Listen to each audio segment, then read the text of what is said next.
The hull number was wrong. That was the first thing fleet analyst Vorath Sainin noticed when she cross-referenced the Terran surrender registry against the drydock manifests. Not the political implications of the armistice.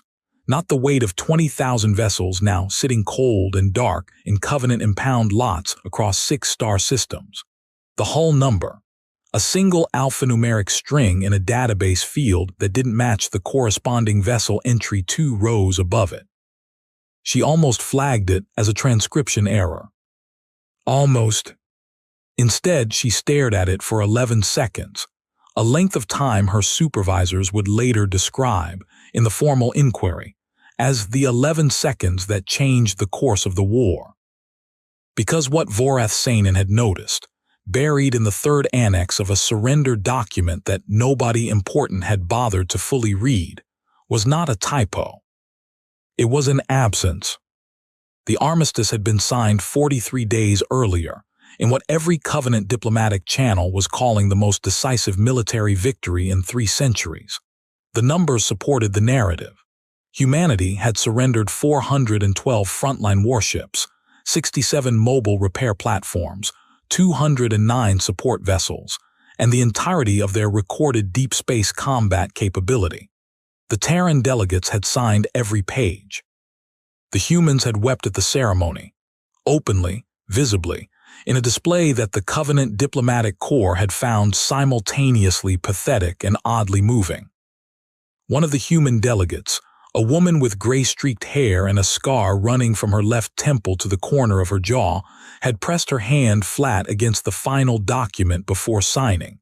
Just held it there for a moment, palm down, like she was feeling for something.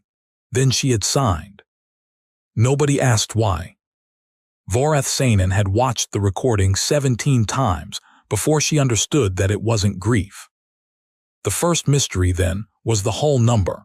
A vessel registered in the Terran combat database under the designation TES Perihelion, listed as active, listed as operational, listed with a crew manifest of 219 personnel, and yet absent from every surrender inventory, every impound log, every planetary dock scan conducted across Covenant-occupied human space. The second mystery followed from the first, and it was considerably more disturbing. The Perihelion had a commissioning date. It had been built 11 years before the war began. Vorath Sainin brought the discrepancy to her direct superior, Subcommander Drethalak, a bureaucrat of the old school who prided himself on never having personally witnessed combat and intended to keep his record intact. Registration error, he said, without looking up from his own display. The humans were notoriously poor record keepers in the final months. Flag it and close it. I've traced the hull number through 14 separate databases, Subcommander. The vessel appears in maintenance logs, resupply records, personnel transfer documents.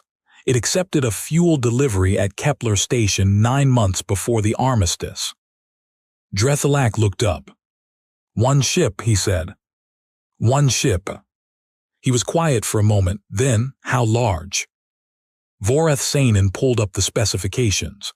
She had been hoping they would say something reassuring, a scout vessel perhaps, a courier, something that could be explained as an oversight, a rounding error in the mathematics of empire. The Perihelion was a fleet carrier. Covenant classification, capital, crew capacity, 1,400, fighter complement, 220 craft. In Covenant strategic terminology, a vessel of that size was not a ship. It was a statement of intent. "Close your door," Drethalak said quietly. She did. Who else has seen this? And there it was, the third mystery, the one that would take considerably longer to answer. Not where the asterisk perihelion was, but why the humans had hidden it. Because Vorath Sainin was already certain, by the time she settled back into the chair across from her superior's desk, that the ship had not been omitted by accident. The gray-haired woman's hand pressed flat against the document. The tears that had looked, in retrospect, like something other than surrender. the 11-second absence that had almost been filed as a typo. She was certain. The humans had given them everything they were supposed to find. The official Covenant response to the missing vessel was, in keeping with institutional tradition, both systematic and wrong. A search was ordered. Quietly, the Covenant High Command had no interest in publicly admitting that the species they had just defeated had apparently managed to conceal a capital-class warship somewhere in a territory they now controlled. 40 reconnaissance drones were dispatched across former human space. Every registered station, every charted debris field, every inhabited world was scanned with instruments capable of detecting a vessel, the perihelion S size through 3 meters of shielded hull plating. They found nothing. It could have been destroyed, Drethalak said, 3 weeks into the search. Scuttled before the armistice. The humans may have omitted it from the surrender registry simply because there was nothing to surrender. Then why maintain the resupply records? Voreth Sainin asked. Why keep the maintenance logs current if the ship was gone? The last personnel transfer to the perihelion was dated 6 days before the armistice was signed. 6 days. The crew had boarded 6 days before the humans had stood in a treaty room and wept. Drethalak had no answer for that.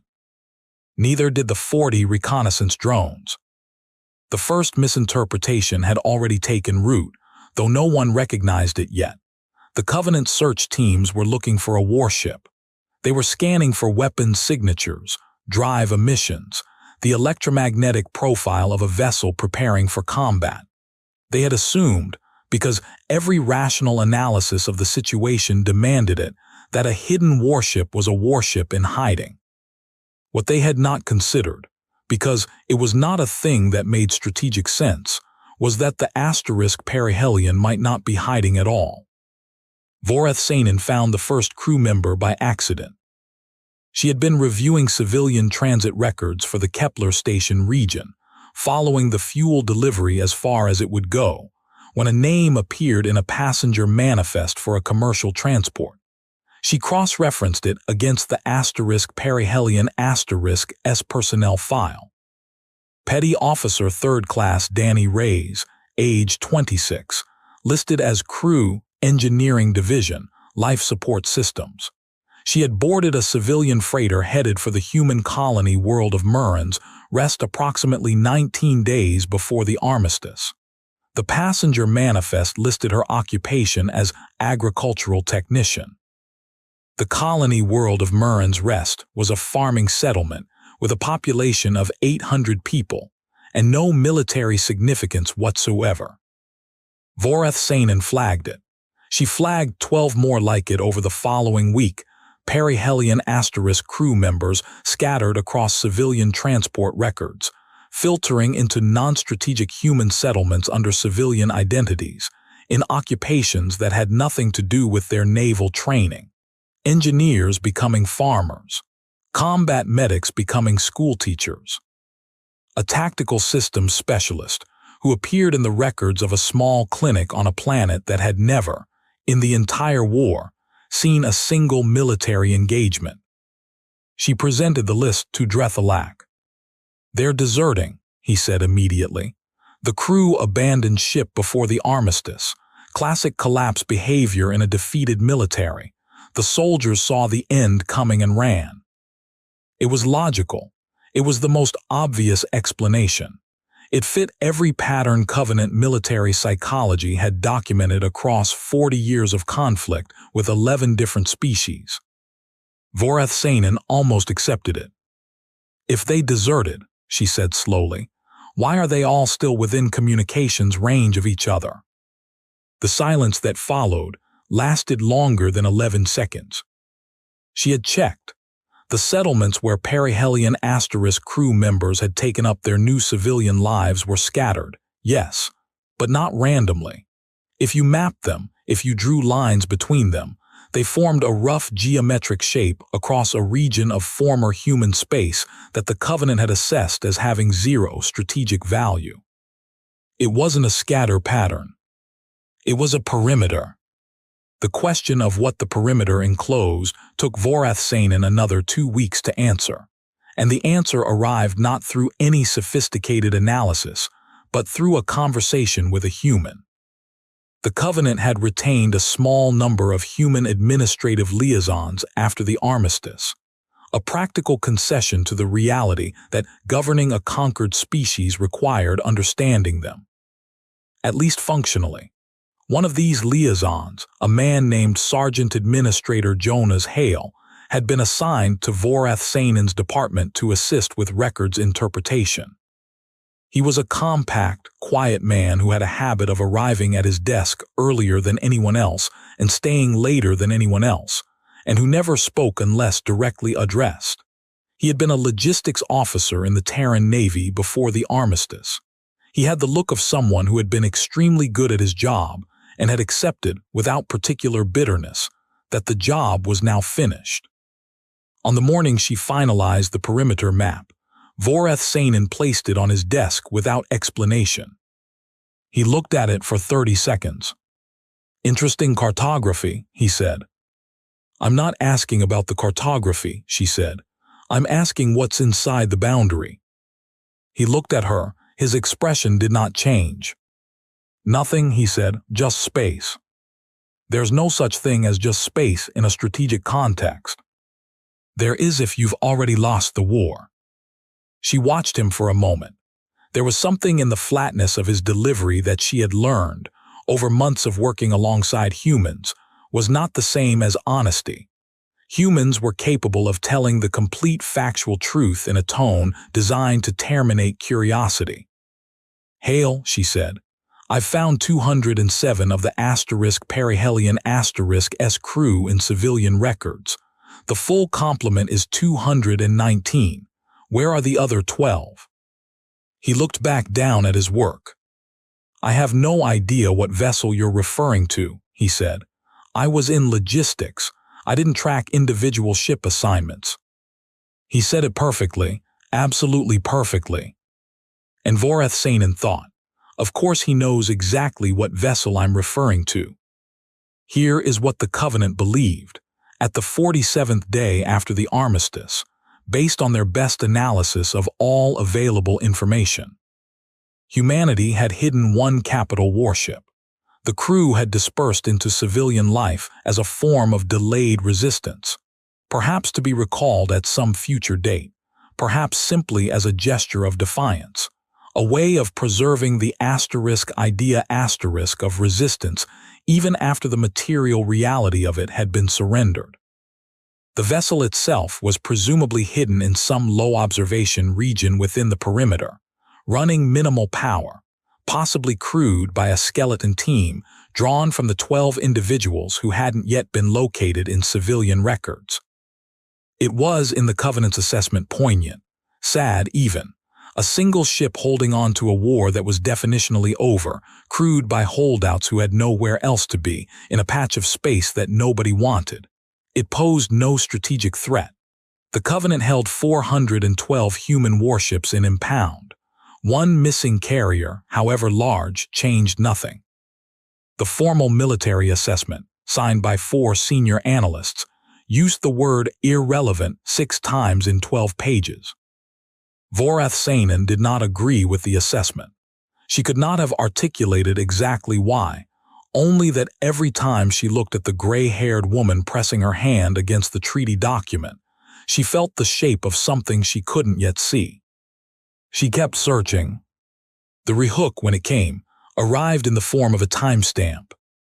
She had been reviewing the *perihelion *S final maintenance log, a document she had read 30 times, when she noticed that the file's metadata showed it had been accessed rather than simply stored.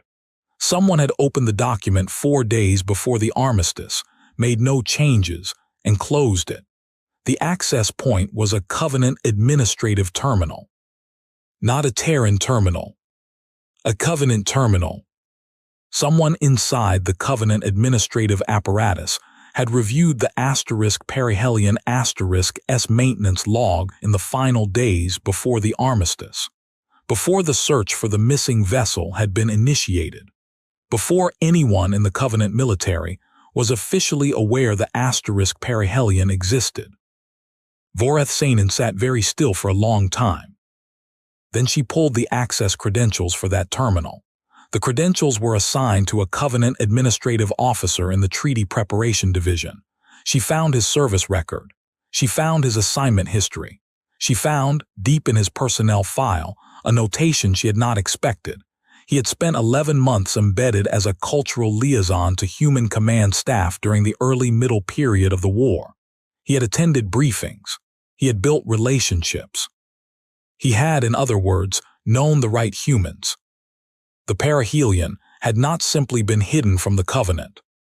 It had been hidden from the Covenant with asterisk inside knowledge of what the Covenant would and would not look for. Everything she had understood about the situation reformed itself into a different shape. This was not a single ship in hiding. This was a specifically constructed gap in a peace agreement, designed by someone who knew exactly which gaps the Covenant would fill in with their own assumptions, and which ones they would decide not to look at too closely. The humans hadn't hidden a warship. They had hidden an architecture. "I need to see the full treaty document," Voreth Sanin told Drethalak. "Not the summary, every annex." "You have clearance for?" "All of it," she said, "every page." He stared at her. She was aware that she had interrupted him, which was not done, and that her hands were not entirely steady on the edge of his desk, which was not professional. "Voreth Sanin," he said carefully, "what exactly do you think is happening?" "I think the humans gave us a mathematically precise surrender," she said. "I think every number in that document is accurate. I think they surrendered exactly what the treaty required them to surrender." "And the perihelion was never listed in the categories the treaty required them to surrender." She pulled up the treaty language on her handheld. "Read directly. The Terran Confederation agrees to the immediate decommissioning and transfer of all vessels classified under Covenant Strategic Framework Appendix 7. She looked up. Appendix 7 was drafted by Covenant analysts. Covenant analysts defined the categories. The humans signed an agreement to surrender vessels that met Covenant classification standards. Drethalak's expression changed slowly, the way a geological feature changes, almost too slowly to watch, but with the weight of something fundamental shifting underneath. "They classified their own ship differently," he said. "The asterisk perihelion is listed in Terran naval records under a classification that doesn't appear in Covenant Appendix 7. Technically, legally, by the exact letter of the document, they did not have to surrender it." "No one would accept that argument." "No one has been asked to," she said, "because no one who signed the treaty knew the asterisk perihelion existed, except the humans, and one of ours." She put the access log on his desk. He looked at it for a long time without touching it. "How many people know about this?" he asked. "3," she said. "You, me, and whoever opened that terminal." The Covenant officer who had accessed the maintenance log. His name was Protocol Director Senvar, and he had spent 11 months with human command staff, and he had apparently understood something about human thinking that most of his colleagues had not, was quietly placed on administrative leave pending investigation, and declined to speak to anyone without considerable encouragement. What he eventually said, after a conversation that Voreth Sanin was not present for but received a full transcript of, was this: "I didn't tell them to hide it. I simply explained how the classification language worked. They drew their own conclusions." "And you said nothing." "I said the treaty would be honored. That was true. They honored it exactly." "You helped them deceive us." Senvar was quiet for a moment. Then, "I spent 11 months with those people. I watched them lose. I watched them lose badly, systems falling, fleets broken, worlds burning, and they kept fighting. Not because they thought they could win, because they couldn't make themselves stop." He paused. "I thought if they had something to hold on to, something that was technically legal, they would accept the armistice." If I had told them there was no hope at all, not even a legal technicality, I don't know what they would have done. You were afraid of them. I was practical about them, he said. There's a difference. Vorath Sainin read that transcript 3 times. Each time, she found the same thing. He wasn't wrong. The humans had accepted the armistice because they had been given something to accept it asterisk with asterisk. Something that let them feel, technically, that they hadn't fully surrendered. Which raised the question she had been approaching from the beginning. The one that now had enough context to be truly terrifying. What were they planning to do with a hidden carrier and 219 people dispersed across a perimeter in dead space? The answer arrived not through any investigation or analysis. It arrived because Danny Ray's a petty officer 3rd class, engineering, life support systems, currently registered as an agricultural technician on Murren's Rest, sent a message. Not to anyone in particular, not encrypted, not hidden. A standard civilian communications burst, filed through normal channels, addressed to a Covenant administrative office on Kepler Station that handled, of all things, permits for non-commercial space transit. The message contained a single sentence. Request formal registration of civilian research vessel TES Perihelion. Asterisk hull number 7 Tango Echo November 449. Operating under Terran Civilian Research Charter. For standard scientific survey operations within the Boral Drift region. Vorath Sainin received the forwarded message at her desk at 3:40 station time. She read it once. Then she sat back in her chair and understood, with the complete and total clarity of someone who has just seen a long horizon chess move resolve, exactly what had happened. The perihelion had not been hiding. It had been converting. 11 years of build and commissioning, 6 days of crew boarding before the armistice, 19 days of personnel dispersal into civilian life, establishing civilian identities, civilian occupations, civilian records. And then a civilian research charter application. A warship that had reclassified itself. The treaty required the surrender of military vessels. The perihelion was no longer, by its own registration, a military vessel. It was a research ship with a crew of people who were, legally, civilians, operating in a region of space that had been assessed as having 0 strategic value, in an area no one had looked at closely because a ship that wasn't hiding didn't require finding. They hadn't violated the treaty. They had rendered themselves outside its jurisdiction. It still doesn't change anything materially, Drethalak argued when she briefed him at 800. His voice was controlled, but she could see the effort it cost him.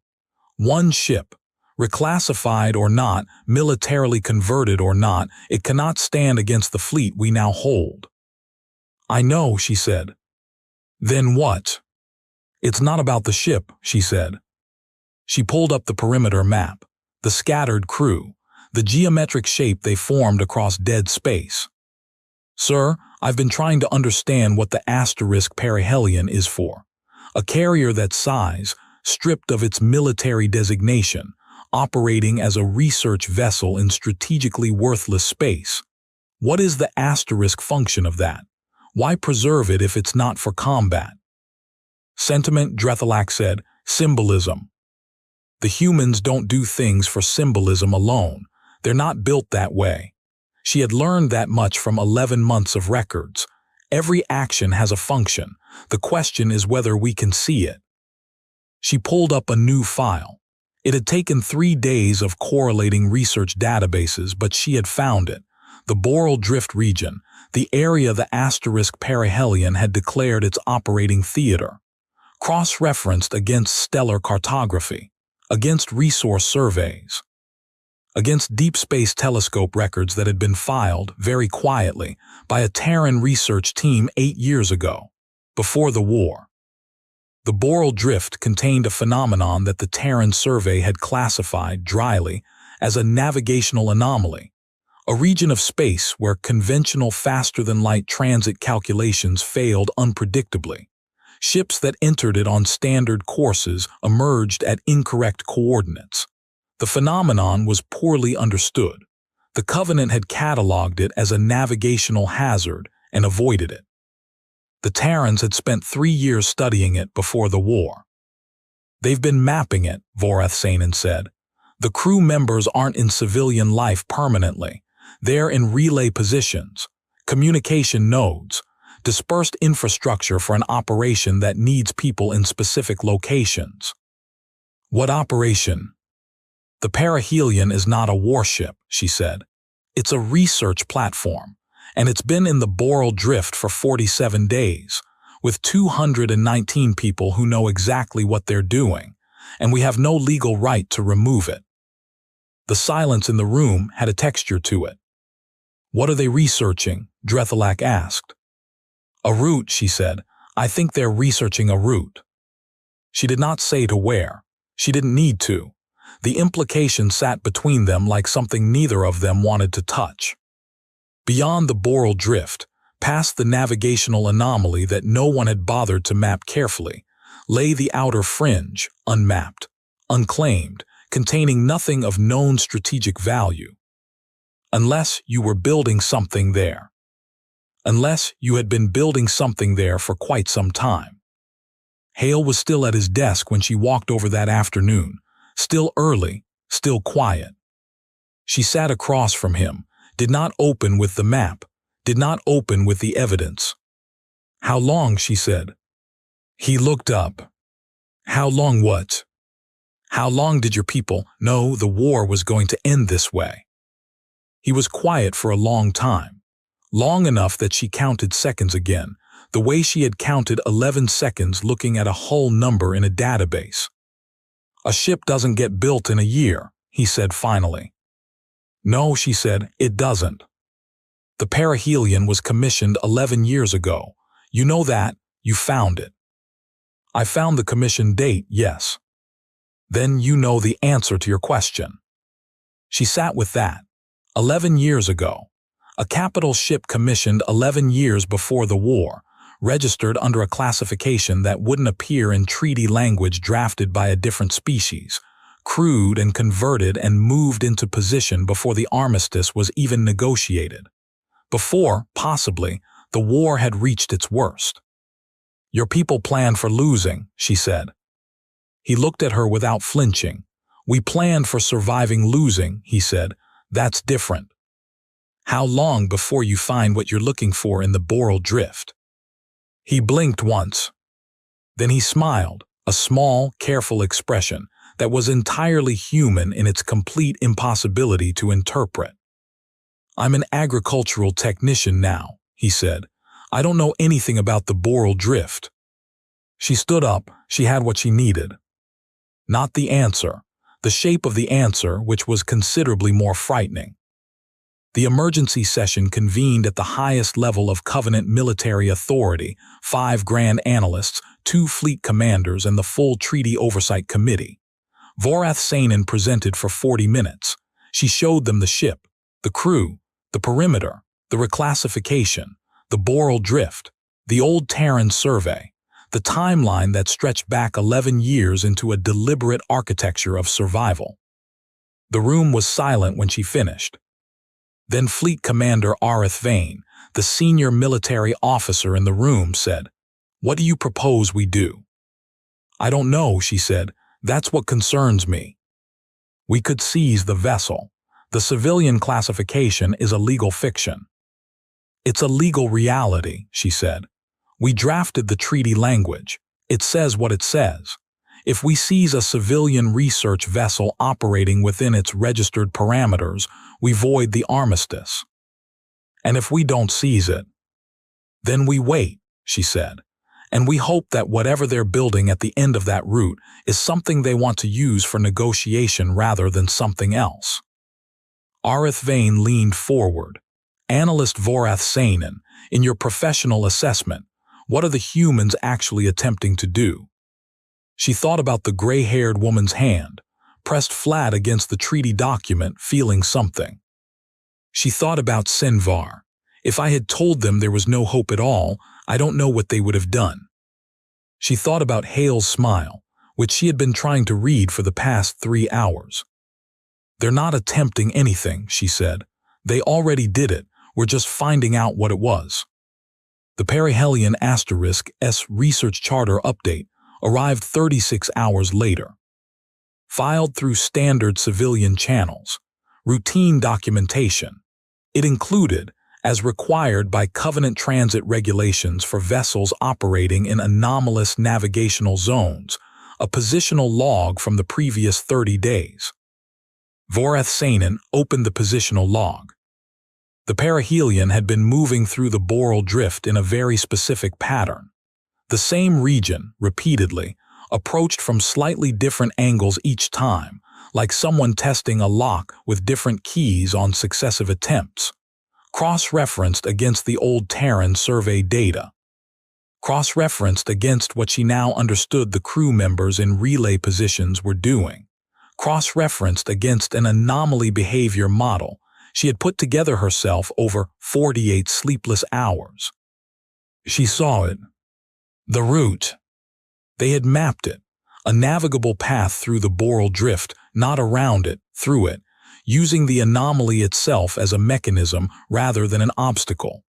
The path led to a region of space that appeared on Covenant maps as completely uncharted.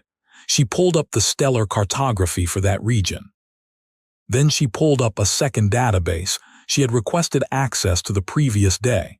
Covenant long-range observation records, covering deep space survey data from the past 30 years.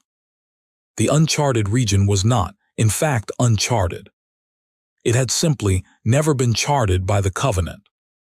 The Terran survey had filed positional data for that region 9 years ago, before the war, under a classification flag that translated roughly as under review pending formal assessment. The region contained 5 star systems. 3 of those systems had planets in habitable ranges. 2 of those planets showed spectral signatures consistent with atmospheric conditions suitable for human life. The data was 9 years old. Hale, she said. She was standing in the middle of the shared office.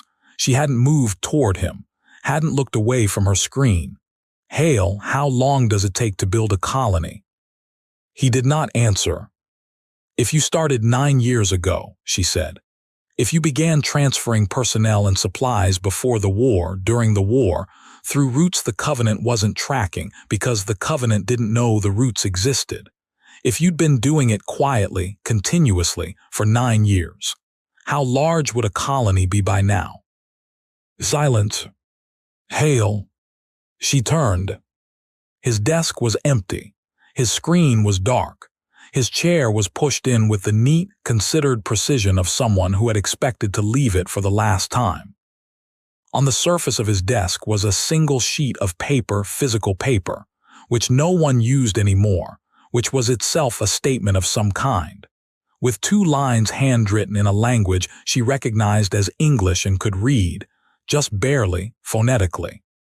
She translated it that evening, with a dictionary and considerable effort. We signed what you asked us to sign. We kept what you didn't know to ask for. The colony was real. Covenant survey drones, authorized under an emergency resolution that cited 11 separate legal precedents and was still legally questionable, reached the outer fringe of the far region 40 days later. They found 3 established settlements on 2 habitable worlds. Agricultural infrastructure, medical facilities, schools, power generation, the infrastructure of permanence. Population estimate across all 3 settlements, between 6,000 and 12,000 people. Transferred over 9 years, through a navigational route that ran through a region universally considered impassable, via a mechanism the Covenant had catalogued as a hazard and never bothered to understand. The Perihelion *S Civilian Research Charter had, during those 47 days of legitimate scientific operations in the boreal drift, refined and encoded the navigational solution. A solution that was now in civilian possession, filed under Research Output, legally belonging to the Terran Civilian Research Charter, and therefore not subject to the terms of the armistice. Voreth Sainin stood in the survey room when the population estimates came in, stood very still, thought about what 6 to 12,000 people and a carrier-class ship and a navigable route through an impassable region meant, given enough time. Given more time. Given the specific species under discussion. "We have options," Arith Vane said from behind her. "We could negotiate. We could apply treaty pressure. We could argue that the civilian charter is." "It took them 11 years to do this," she said. 11 years of building, planning, dispersing, positioning, and they did it while losing a war. "The war is over." "No," she said, "I don't think it is." She turned to face him. He was a fleet commander of the Covenant, decorated across 40 years, architect of the campaign that had broken the Terran frontline and brought humanity to the armistice table. He was looking at her with an expression she had never seen on his face before. "We broke their navy," he said. "We hold their ships. Their economy is in reconstruction. They have a carrier and a colony and a navigational trick. We have everything they showed us," she said. "We have everything they wanted us to take." The expression on his face settled into something. She recognized it, finally, after months of learning to read the things people didn't say. It was the same expression Senvar had worn in the transcript when he explained why he'd said nothing about the gap in the treaty language. It was practical fear. The message from the perihelion came through civilian communications, filed correctly through proper channels, carrying all the right bureaucratic markers of routine correspondence. It was addressed to the Covenant High Command. It carried the authorization signature of the commanding officer of what was, formally and legally, a civilian research vessel. The commanding officer's name was in the personnel file Voreth Sainin had been reading for 3 months. The gray-haired woman. The one who had pressed her hand flat against the treaty document before signing. The message read, "To the Covenant High Command, the Terran Civilian Research Authority has concluded its initial survey operations in the Boral Drift region and confirmed successful navigation of the anomalous transit corridor. Full navigational data has been archived under Terran Civilian Research Charter 7 November 4, which carries standard non-disclosure protections under the Armistice's civilian intellectual property provisions. We are preparing for our second survey expedition. We wanted you to know. No demands, no threats, no ultimatum, just the shape of what they had and the implication of what they intended to continue doing, stated with the precise factual clarity of people who knew exactly how their words would land." Voreth Sainin read it twice. Then she thought about what Senvar had said. "I watched them lose badly, systems falling, fleets broken, worlds burning, and they kept fighting, not because they thought they could win, because they couldn't make themselves stop." She thought about 6 to 12,000 people on worlds the Covenant didn't control, connected by a route the Covenant didn't own, supported by a vessel the Covenant couldn't legally touch. She thought about what 9 years looked like projected forward into another 9 years, and another after that, for a species that had been building this during a losing war, that had engineered a treaty specifically around what they were already doing, that had wept at the signing ceremony in a way that looked like grief, but was something older and less comfortable. Not hope, something with more teeth than hope. She wrote her final report that night. She wrote it for an audience of senior officials who would read it looking for actionable conclusions, military options, treaty mechanisms, political levers. She tried to give them those things. She tried to be professional and analytical and useful. At the end of the report, in a section she labeled simply, Assessment, she wrote one paragraph that she knew would be underlined and debated and quoted for years, if anyone ever managed to resolve the situation in a way that allowed for peaceful historical retrospection. It read, The Covenant defeated the Terran military. We hold their ships, their stations, and the record of their surrender. What the treaty could not capture, what no treaty could have captured, because we did not understand the shape of it, is the fact that humans do not organize themselves around what they currently have. They organize themselves around what they intend to eventually have. They signed the armistice. They honored it precisely. They gave us everything we thought to take, and kept everything we didn't think to ask for, because they had been building toward a position where asking would be irrelevant for 11 years before the war ended. I do not know what they are building. I know they have not stopped building it. I know that every time we have believed we understood the totality of their situation, we have subsequently discovered a larger situation behind it. I know that a species willing to construct this architecture during a losing war is not a species making contingency plans. It is a species for whom losing is simply a different kind of operational condition. My recommendation is that we negotiate. My secondary recommendation is that we do so before they finish mapping the second corridor. The stars beyond the perihelion S forward observation port were unfamiliar. That was the point. They were in no chart the Covenant had ever compiled, in a system that belonged to no treaty and answered to no authority, except the long mathematics of physics and the shorter mathematics of what 219 people and 12,000 colonists could build in the time it took a powerful empire to realize it had won the wrong thing. Commander Elena Vasquez, gray hair, scar, hand that had pressed flat against a document while her crew boarded her ship 6 days before the end, stood at the port and watched a planet turn slowly in the light of a sun that humanity had known about for 9 years and kept to themselves. Behind her, Lieutenant Ray's engineering, life support, formerly agricultural technician, Murren's Rest asked, "You think they've figured it out yet?" "Yes," Vasquez said. "All of it. Enough of it. Are you worried?" Vasquez watched the planet turn, green in the middle latitudes, blue at the poles, the signature of water in quantities that could sustain millions.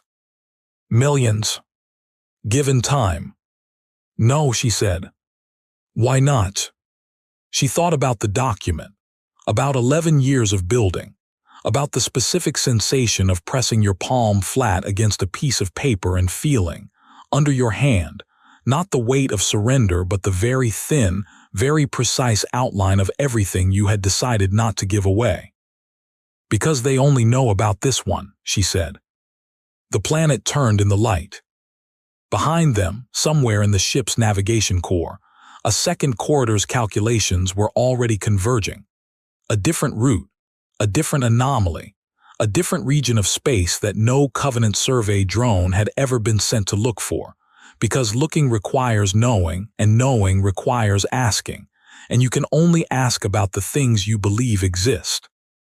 The humans had been very careful about what they let anyone believe. They had been very careful for a very long time.